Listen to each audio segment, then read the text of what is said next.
In this chapter, we covered the tools in AutoCAD that allows us to edit our drawings. So let's use these tools now to clean up the chapter project where we created that landscaping project.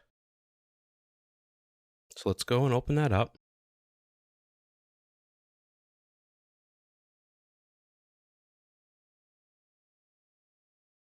And I'm going to do a save as. Put this in the proper folder for us, so that you have a starting example of what we need to work with.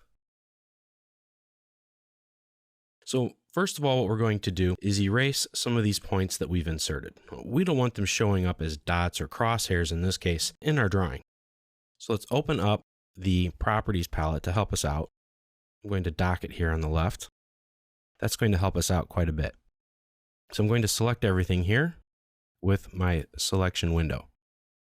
Now all I want are the points. So I'm going to use my Properties Palette Quick Select tool.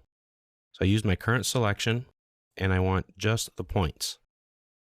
And then set it to equals by layer, and I want to include them in my new selection set. So I click OK. That filtered out everything else except for the points. And now I'm going to erase them. And my points are gone. Now let's move over to our little pond. Now this part's going to get a little tricky. What we're going to do is arrange all of these hexagon-shaped stepping stone shapes so that they're neatly arranged and equally spaced.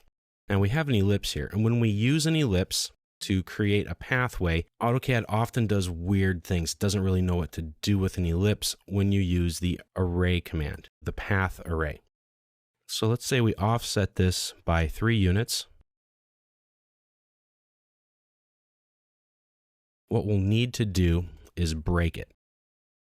Use the break command. Select a point here, and then just select another point here.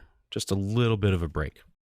Now we also need to get rid of all of these other objects here, all of these other hexagons. So we're going to use the same technique that we did with our points. Select everything with the crossing window, go to your quick select, and then select polylines. All the other settings should be good. Click OK. And we do want to keep one of them. So I'm going to hold down my Shift key while I select one of them so that it unselects everything, and then erase the others. Now let's move this hexagon shape. Grab it from the midpoint of the top here and click it onto the end point right there. Now I'm going to break this ellipse a little bit more, about right there to the end, to give a good little distance away. Now we can adjust this later on if we need to. Okay, so now we're about set. Sometimes though, when you break an ellipse, it does strange things to it. So let's make sure it's what we need it to be. It cut it off right there, it broke it at that quadrant point. And that's not what we want to do. It also converted it to a spline. We need this to be one path. So there's what we're going to do. We're going to use polyedit, p-edit. Type in PE, press return. Now, here's a little tip. If you type in the letter M before you get started, press enter. This will allow you to select multiple objects all in once. So I select them, everything I need, press enter, type in Y for yes. I do want to convert them to polylines. 10 is a great option for that setting, and then click join. Press enter again. Now we have one polyline. Now you can see what it's done here is it's broken it up into all of these little segments. So that's okay. Just don't explode that or else you'll have a whole bunch of little bitty lines. So now we're ready. So if we come up here and go to the path array option, select our hexagon, press enter, select our broken ellipse as our pathway. So we have a nice little pathway here. Works fantastically. And I like the way it looks, so I'm just going to really leave it the way it is. Right now it's set up to have a distance of 3 units in between. Now what we can do is change a couple of things, like align the items. This way it's just keeping them rotated the exact same way. I like them to slightly rotate as they go around. So I'm going to leave that alone. I'm going to close array, and there we go, we have our pathway. Now select our spline and erase that. Now let's open up the wall where the door is right here so that we can walk through it. Let's use the trim command. type in the word trim, press enter, and let's just select all of these items. Press return, click this button right here, and you see the little preview, lets you know that's what's going away.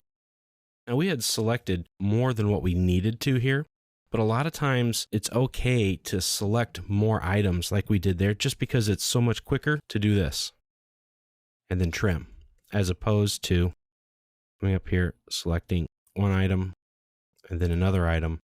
And a lot of times it can just take longer, even if it only saves you 1 or 2 seconds. If you're doing a command or an activity every 20 or 30 seconds, so you're doing, 2 or 3 things every minute, maybe even more than that, and you can shave a second off of everything you do, that adds up to a lot of time. So you get done quickly. And that's the point here. Now let's go to the planting area. Let's go back over here. Now let's erase these circles. It's easy enough here to grab them all. So we're going to select them and then click erase. Let's also clean up this area here. Let's make it rounded. Let's use the fillet command. Let's use a radius of 10. Let's select some of these corners, and let's just keep doing that until we get nice rounded corners on everything. And if you can't, like right here, it gives you a little bitty glyph that says, no, it's too big. That's okay. Let's select something else and let's see. Now we can't do that. That radius is too big. So we'll go over here and we'll come back later and make a smaller radius for that one. Now the preview feature is very nice because it gives you a real good look of what it's going to look like. Go really small with a radius of 1.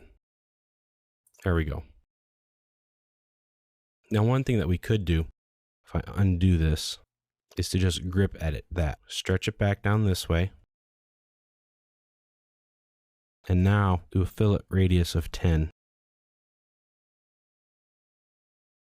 And you may need to go back and clean up some of your other spots too. Just do a little bit of grip editing like that, and that rounds it up much better. Now let's give this a little bit of thickness. Use the offset command of 1, select it, put it on the inside. That gives us a little bit of a planting wall. Now let's draw a circle. Let's make it radius of 2. Let's draw another circle. Starting at the center, use your center O snap, put it at about right here, which will be about 4 units. Draw another circle, type in NEA, and just snap it into there. And let's make this circle radius 0.5. Now come up here to our polar array. Select this circle, press enter, type in CEN for our center O snap, and we're going to put little bitty circles all over that way. Right now we have 6 items. Let's change that to 8. That looks pretty good. Type in E to erase. Erase that circle. So what we have here now is a larger bush with some smaller plants underneath it. Let's use the copy command. Select this array and that circle. Right click. Just pick somewhere around there. And let's put in several of these. Just put them in different spots. And that looks good.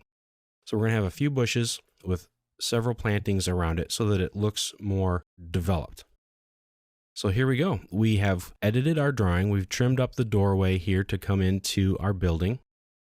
And we can even trim up this right here. Use the trim command, select these 2 lines and click that. So now this is one concrete pad. We cleaned up our pond with our stones and we cleaned up our planting area. So now you've seen how to create a drawing, and now we've seen how to go back and edit that drawing to make improvements to it.